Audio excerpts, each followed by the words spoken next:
Hey there, sports fans. Mike Crook coming at you with episode 29 of Laces Out. We are back from vacation and we have got some fun topics to discuss. Mainly coaching.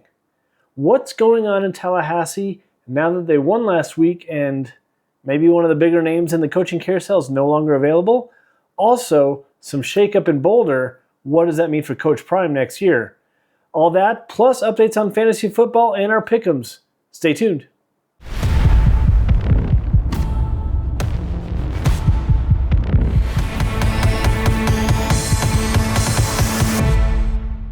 All right, first off, I greatly apologize for the quality of last week's episode. Not many people saw it, so you really didn't miss out on anything, but yeah, I didn't realize that the quality was actually terrible.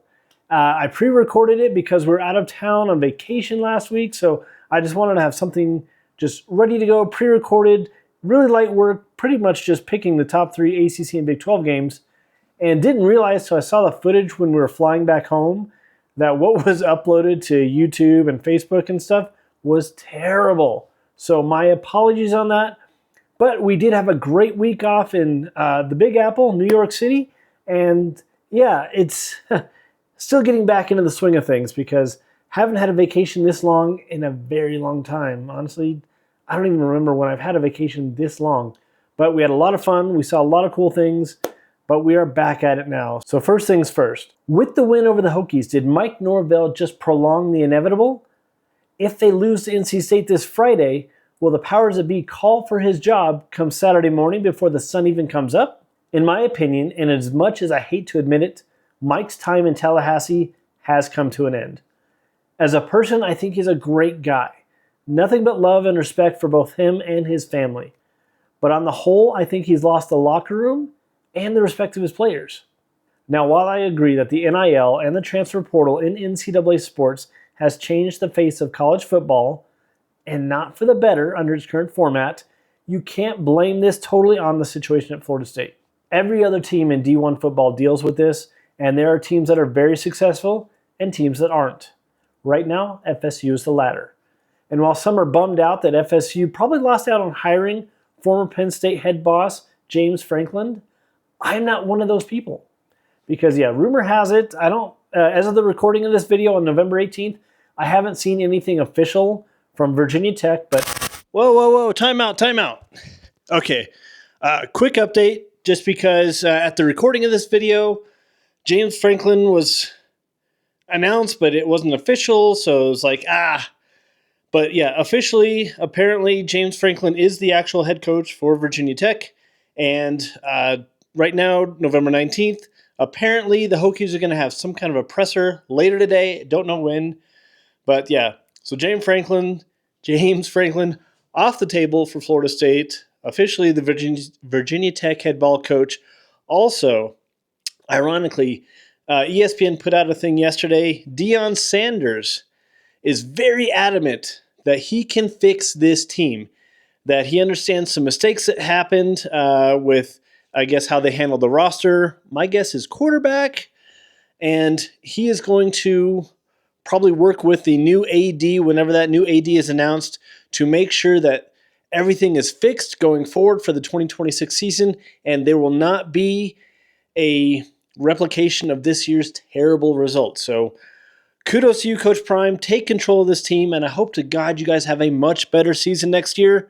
Because I believe in you, I believe in your staff, and I believe in the environment and the positive attitude that you're bringing to Boulder. So great job, Coach, and hope to God you guys have a better season next year. And whoever Florida State gets to replace Mike Norvell, because I'm sure he's out. Just something tells me this guy is out as a head ball coach for next year. Please make it a good hire.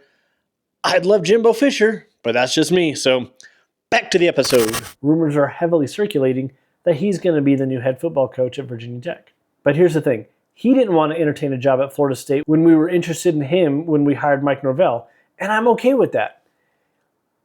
His resume honestly speaks for itself. Yes, great wins-loss record for the most part.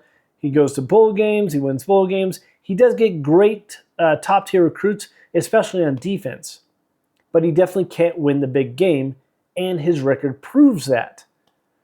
We already have that with Mike Norvell. And do we really want another roller coaster coach leading Florida State? So who would I bring in as the new head boss man at Florida State? Honestly, Lane Kiffin wouldn't be a terrible hire. But all of those that are in the know claim that if he does leave Ole Miss, he'll be going to the open position at LSU. So the only other person I would even consider is a former head boss man at Florida State, Jimbo Fisher. I know he burned a lot of bridges by the way he left Tallahassee last time, and I don't blame them for that. I was actually very upset with it too at the time. However, if rumors are true, and I'm not going to go into that, but if rumors are true on the reasons why he left and a lot of the behind-the-scenes things that were going on, I can't blame the man. And I know that he has an extreme love for the area, for the school, for the team, all of it. And he would be an amazing head ball coach if he came back. He's a great recruiter, a great developer of talent. And I don't know, I just think that he's the guy that would be the best fit to turn this team around. If you don't agree, or even if you do agree, either way, leave your comments down below. I would love to hear what everyone else thinks and have a dialogue. Let's go. So time will tell on what happens with that after the end of the season, because the AD at Florida State has already said they're not going to even talk about his job until the season's over. And speaking of job openings, while nothing has been discussed about Coach Prime leaving his job in Boulder, but there is the news that Rick George is stepping down as athletic director at the end of the school year, so June 2026. He will have an advisory role with the university, mainly dealing with revenue-generating initiatives. But what will that mean for Coach Prime's job? How much of a leash will the new AD give Coach Prime and his staff when it comes to demanding results from the team next year? I guess first we'll actually need to wait and see who takes over the position, but I expect talks to happen with Prime soon after the hire about getting positive results from this team after they've taken a major step backward from last year's team. All right, on to the world of fantasy football. Oh, how the mighty have fallen. I was sitting at a 9-1 record atop the league, and I suffered my worst defeat of the season this last weekend to Talon, who is currently in second place in the league. So kudos to you, Talon, on the wonderful butt kicking I received on Monday Night Football. George Pickens definitely came to play along with the Cowboys defense. Definitely gave you one hell of a win. Puts me, I think, just 2 games ahead of you in the standings. Yeah, I'm 9-2 and you're 7-4. So yeah, 2-game lead, 3 games to go. I need to at least lock in one of those to have a potential tiebreaker.